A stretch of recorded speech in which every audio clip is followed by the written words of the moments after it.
Hello there, it's great to be with you here on Sky Dancer Day. My name is Max Wisniewski. I'm the campaign manager for the Revive Coalition for Grouse Moor Reform, and I'm really pleased to be here today with the Government Minister responsible for grouse moor reform within the Scottish Government. Minister Mary McCallum, thanks very much for joining us today. Pleasure to be here, thanks for having me. Fantastic. So we've got a few questions we'd like to ask you for this little chat about the fantastic bird, the hen harrier, which is what brings us here today, but also about wider grouse moor reform as well, and about how we can maybe see the impact of that on the hen harrier going forward. So we do know that there's a well-evidenced link between driven grouse shooting and the persecution of birds of prey like the hen harriers, perhaps golden eagles. But how do you think licensing grouse moors could help to end that persecution? How do you think it might work in practice?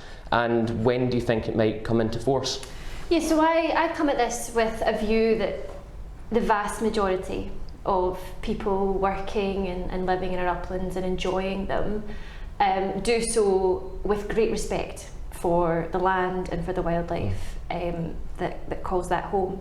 However, there are a minority who would continue to persecute raptors, which is illegal and abhorrent, and that despite what have been concerted efforts by the government over a number of years to find ways to clamp down on that. So be that increased penalties brought forward in our animals bill last term, poison amnesties, vicarious liability, it persists. And therefore we're in a situation where self-regulation isn't going to work anymore. So I want to bring in response to Werity, and as part of the legislation we'll bring in this term, timeline-wise, I want a robust licensing scheme which will, in the face of any evidence of raptor persecution, be able to be removed, including permanently. And I think that will have an impact on those who would continue to seek to break the law. It'll have a very important signalling effect of a zero tolerance approach. But I actually think it'll also be good for the others who have always behaved and undertaken their responsibilities lawfully to be able to say this is now assured as part of a licensing scheme. And in terms of time period for when we're talking about, it's not in this year's programme for government, but we know it's coming up within this parliamentary term. Any indications of when licensing could come into force? Are we talking the end of the parliament roughly, or a bit sooner perhaps? I would hope for it to be sooner than the end of the parliament. I think our programme for government spoke to implementing the terms of Werity as a matter of urgency, and that urgency is the speed with which we're seeking to work on it. I don't have a timetable for sure, because every parliamentary legislative timetable that isn't this year is still subject to ministerial agreement, but I'll be hoping it's sooner rather than later in this term. Yeah, absolutely. I mean, it's a very complex issue. There's a huge number of aspects to licensing, and what it actually means. Are you licensing the grouse moor estate, the business that runs the estate? So there's so many questions regarding that, so understandable there's due process to take there, but it's good to hear it's a priority as well. Yeah, absolutely, and I think I want to have a wide consultation on exactly how it best operates because of those complexities that you're quite right to identify. Yeah. So besides grouse moor licensing, there's also something else, a big aspect of grouse moor management that is due to be licensed, and that's muir burning in Scotland. Muir burning for any kind of purpose, whether it's on grouse moors or otherwise, is due to require a licence. So I'm wondering what your thoughts are on the reasons a licence could be given for muir burn. For instance, would it be biodiversity reasons, or could you get a licence if the purpose is essentially for shooting grouse for sport? Is that a reason enough for a licence? And just maybe talk us through a bit of that. So yeah, absolutely. The development of that part of the licensing, like the licensing of grouse moors generally, is still under development, and the question of how you approach it. So do you approach it on a purpose by purpose basis, or do you set out from the outset saying there is best practice that can be followed here across the piece, and if we can work out with best evidence what exactly that best practice is and make sure it's being complied with across the piece, is that more effective than taking a purpose by purpose approach to it, if you see what I mean? But one of the things and that's all under development, but one of the things that I'm absolutely certain about from the offset is that protection of peatland specifically will have to be a very strong feature. I do not want to see burning on peatland, and I also want to make sure that we are as clear as we possibly can be about what peatland is in the definition that will be included in the licensing scheme, to make sure that it gets the utmost protection. But for me, I think a process which is much more about making sure that anyone who would seek to undertake the activity does so with best practice and is monitored in doing so. And again, we have the opportunity to remove licences or not renew them where it's not being followed. But all of that being considered very closely just now. Great. And do we think that possibly that if the terms of the Muirburn licence are broken, that could also have an adverse effect on the Grousemoor licence as well? Could they be linked? Yes, I think that we have to look at it. These are separate issues, but they're all intertwined, and we have to be able to make them match up and support one another in the efforts that we're trying to achieve. Yeah. Great, and there also is, of course, a Muirburn licence in place for out-of-season Muirburn. I mean, is there, when you're looking at the options of potential licensing, is there a chance that that one of those options could be looking at the licence which already exists out of season and applying some of those standards across the board? Yeah, I mean, all of that is under consideration, all being closely looked at as we develop both the consultation that will precede the legislation. But right now, one of the things that I'm very keen to do, and which Nature Scot are doing, is to understand the arguments. Yep. So, you know, there's a broad spectrum of views, some of whom would take the view that it's very damaging for habitats, for wildlife, potential for wildfire. And then of course there's others who would say it's a tool against the spread of wildfire. It's important for habitats, it's important for habitats to feed grazing animals. So I want to come at this armed with the very best evidence across that spectrum, and that's exactly what we're trying to develop just now. So an evidence-based approach. Absolutely, absolutely. Fantastic.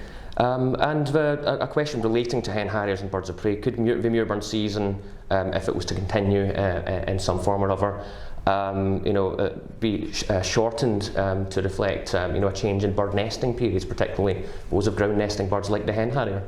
Yeah, I think that's a really interesting question, because in a climate and nature emergency, as the government is seeking to make policy as we are across the piece, we're making it for now, but we also have to be aware of everything that the climate change that's already embedded is impacting. You know, that's the case here, it's the case in flooding, it's across the board. So absolutely, where evidence suggests that climate change or other factors are changing the circumstances that we're trying to work in, we have to be mindful of that. And respect for habitat and wildlife has to be a key component of any land manager using Muirburn. Great. And one of it, we know that Muirburn can be used across different land purposes, not just for Grousemoor management. One of the aspects of Grousemoor management that is predominantly, if not solely, for the use of grouse is medicated grit. Yeah. Wondering if the scope of the licensing could actually be looked at for the purpose of maybe seeing an end to medicated grit use, or are we talking mainly about reform from your point of view? Yeah, I mean, if I was relying on scientific views with regards to Muirburn, I'm relying on it, tenfold on medicated grit, because it's all about that impact on the wider environment. And I think that Werity was clear that more information was needed on that. And one of the things that we've done since Werity was published and in our response to it was ask SEPA to undertake a review of the leaching of it into the wider environment. That was undertaken, and it showed that where best practice is followed, the leaching ought not to be an environmental issue. So from my perspective now, my objective is to make sure that best practice is being followed across the board. So we're not contemplating a ban on medicated grit just now. Okay. And it's what I'm looking at more is setting up an expert group to say what exactly is that best practice and what monitoring framework could we put in place to make sure that it's being applied. Okay, so if there was widespread evidence of those best practices not being followed, then things could, your views could change down the line and be informed by that evidence. Yeah, and not even widespread evidence of it not being followed, individual evidence of it not being followed. If we can get right down to that granular level, that's what I would hope, and I think that's what a nature emergency requires of us. Great. And onto the animal welfare side of things now, a big element of what Revive would call the circle of destruction which surrounds grouse moor management. On the animal welfare side of things, snares are often used on grouse moors or land managed for grouse moors. There's been a snaring review from the Scottish Government. We also know that Wales is planning to ban snares. In your point of view, is there a potential end to snaring being a possibility in Scotland going forward? Well, that's what I'm questioning. So we have, as you say, the 1981 Act requires a review, statutory review every 5 years on the terms of that review. So we've undertaken that, and one of the outcomes of that was actually that snaring incidents are down in the last 5 years, so I'm bearing that in mind. But when I came into post and, looking to our friends and colleagues in Wales, I was asking myself, well, can we look beyond the terms of that review, and can we have a review which questions whether this ought to be banned? So we've asked the Scottish Animal Welfare Commission to look exactly at that. They'll look at the animal welfare issues, they'll look at the land management arguments as well, and I'm hoping they'll report before the end of this year. Okay. And I'll be hoping that if there are any things that need legislative framing, then I'm hoping to bring that into the bill for Werrity. But, basically, we already have some of the most robust snaring laws in the UK and Scotland. And, we're a rural country. I have lived in rural Scotland 99% of my life. And I understand that control methods are required, but what we cannot tolerate is suffering. And I think that's what I'm trying to get to the bottom of with the snaring review. Yeah, I think that's key. I think I've recognised that in our previous conversations as well, that's something that you've certainly considering as part of that, and what some would call the cruel and indiscriminate use of snares. As an attribute of it, I think people will be quite pleased to see that that's a consideration in it going forward. And interesting, it's part of the Werrity legislation as well. Yes, I'm glad. You're always looking what's the legislative vehicle that I could bring this into if I needed primary legislation. Yep. So that's what I have in mind. It's really good to know. So on further wildlife, enforcement of wildlife laws, the Scottish Government is looking to appoint a task force to look into increasing powers of the SSPCA to help investigate wildlife crimes. I'm just wondering if there's any potential updates on that, or maybe where we are in the process for that. Yes, it's imminent, and I wish I could tell you today, but we are just finalising the last few points for the membership. But I'm hoping to be able to make an announcement about that in the next few weeks. And actually, I think I may have said that it was the snaring review that I was hoping would be done by end of this year. That in fact is the SPCA review. Right. So membership very shortly, hoping to announce, and a response to that this year. Great. Yeah. It's very good to know. Watch this space then, basically. Yes. And finally, Minister, we're wondering, of course, on Sky Dancer Day, if you have a favourite bird of prey, whether you've actually, hopefully not a leading question, whether you've seen a hen harrier before, and maybe just talk about your interest in bird watching and birds of prey in general. Well, it's interesting. So I spend a lot of time walking in the hills, and I don't know if I could say for sure that what I have seen in the distance is a hen harrier. They are beautiful yet elusive. But what I have been enjoying recently is that there's a pair of red kite nesting in trees just at the bottom of my garden. So the camera roll on my phone is absolutely filled with terrible videos of me trying to capture their beautiful wings and their lovely markings underneath, and they swoop really low down to you. Yeah. Terrible videography, but enjoying them nonetheless. So some pixelated brilliance going on there. Yes. Yeah.